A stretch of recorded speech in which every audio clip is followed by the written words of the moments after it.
Bienvenue au jardin partagé avec ici un très beau soleil et un magnifique saule crevette qui nous a été donné il y a quelques semaines. Il était en train de se morfondre sur un balcon, donc les propriétaires ont préféré le remettre en pleine nature et nous le donner. Alors je ne sais pas si on va réussir à le faire pousser, on espère. Donc il est sur cette parcelle avec ici un magnifique camélia, comme vous pouvez le voir sur cette magnifique étiquette, voilà, qui est en train de prendre le soleil.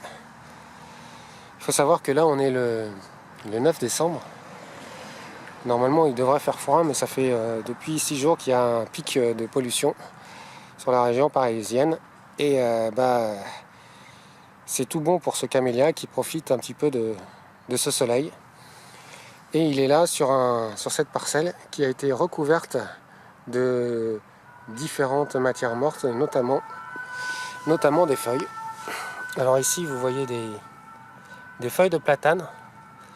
Alors il y a beaucoup de gens qui n'aiment pas les feuilles de platane tout simplement parce qu'elles mettent du temps à se dégrader.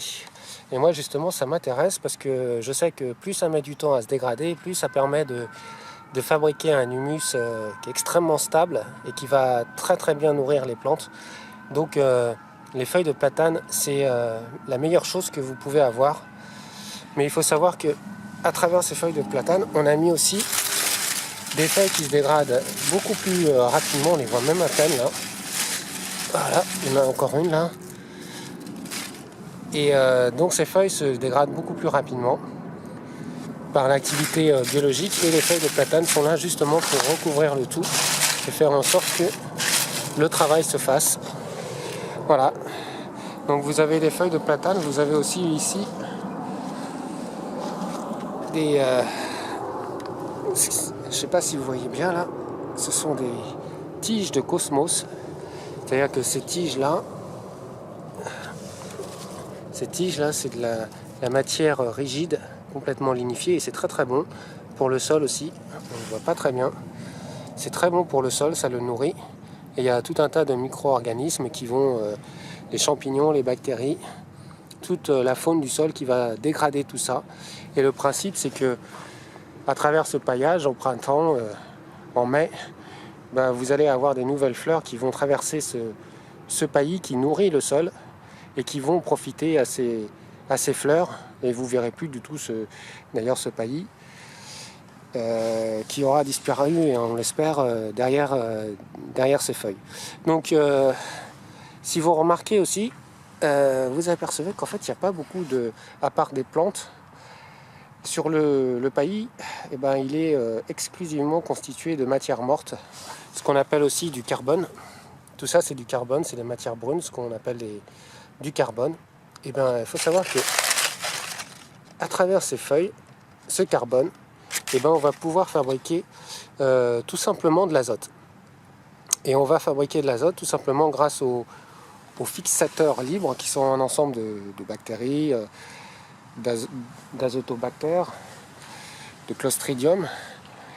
Et ces bactéries elles vont pas dégrader le carbone et le transformer en azote.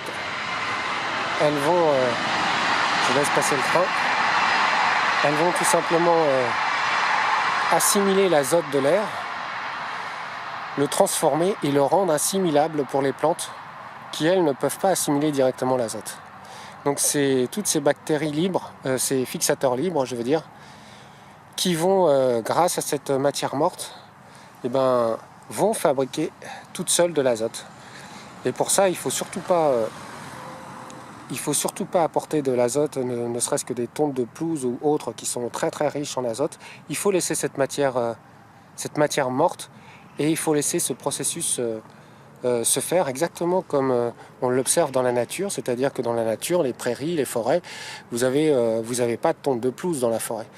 Hein. Donc l'azote, pourtant ça pousse, les arbres et les plantes poussent, elles poussent grâce à ce procédé, à ces fixateurs libres qui vont permettre de fixer cet azote.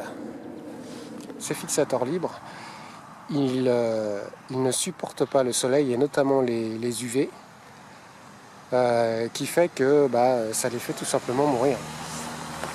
Donc c'est la raison pour laquelle il ne faut surtout pas découvrir le sol, et il faut ces feuilles-là, ces feuilles de platane qui se dégradent extrêmement lentement.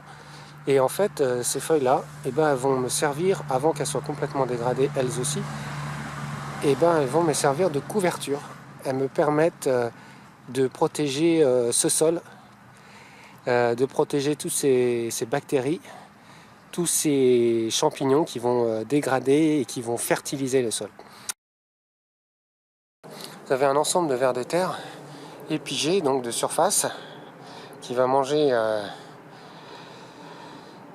les feuilles, enfin la matière très facilement consommable. Et puis vous avez des anécies qui font des galeries sous le sol, des galeries verticales, et qui vont tout simplement labourer et aérer ce sol, ce qui fait que quand vous reviendrez au printemps, vous aurez un sol qui est complètement grumeleux. D'ailleurs, c'est déjà le cas là, il est grumeleux. Voilà, jardin partagé à côté d'une route et d'une voie ferrée.